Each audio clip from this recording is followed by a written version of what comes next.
Méditation du 22 septembre. On se comprend en parlant, la communication avec les enfants. Corrige ton enfant et tu auras lieu d'être sans inquiétude. Il fera les délices de ton cœur. Proverbe 29, le verset 17 dans la version Summer. La réclamation la plus fréquente que j'ai entendue des enfants en thérapie est que leurs parents ne leur prêtaient pas d'attention ni ne leur parlaient. Et l'excuse répétée par beaucoup de parents était qu'ils n'avaient pas le temps d'être avec leurs enfants, car trop occupés entre le travail et les tâches du quotidien.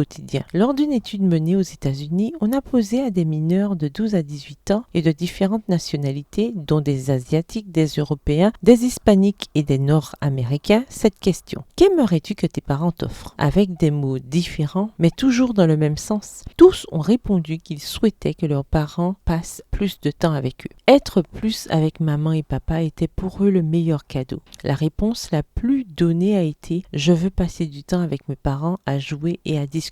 Je veux que nous fassions des choses ensemble, qu'ils m'accompagnent à des événements importants, qu'ils connaissent mes amis. » Quelle demande importante! Nos enfants ont-ils en leur cœur cette même demande, mais sans nous l'avoir encore exprimée? La communication familiale franche et honnête est donc un besoin fondamental. Elle doit inclure des moments où les besoins physiques, émotionnels et spirituels, partagés et particuliers, peuvent être exprimés et commentés. Cela exige de créer un espace où tous peuvent parler et être écoutés avec compréhension et amour, où les points forts et limites de chacun peuvent être acceptés et dans lesquels il y a même des démonstrations mutuelles d'affection et de tendresse. Créer un climat d'intimité dans le foyer est du devoir des parents et des enfants et il part de la base d'un engagement mutuel d'amour et d'attention. Il faut pour cela un effort personnel, s'investir dans des projets familiaux et passer du temps ensemble en compagnie de Dieu. Ellen White déclare, sous son apparence de simplicité, le foyer peut toujours être un endroit où des paroles gaies sont prononcées et où des actes de bonté sont accomplis, où la courtoisie et l'amour sont des hôtes permanents. Appliquez les règles du foyer avec sagesse et amour et non avec une verge de fer. Les enfants obéiront de bon gré aux règles de l'amour. Dites du bien de vos enfants chaque fois que vous le pouvez. Rendez leur existence la plus heureuse. Texte tiré du livre Une famille épanouie, au chapitre 1 à la page 12. Faisons de notre foyer une extension du ciel, en créant une ambiance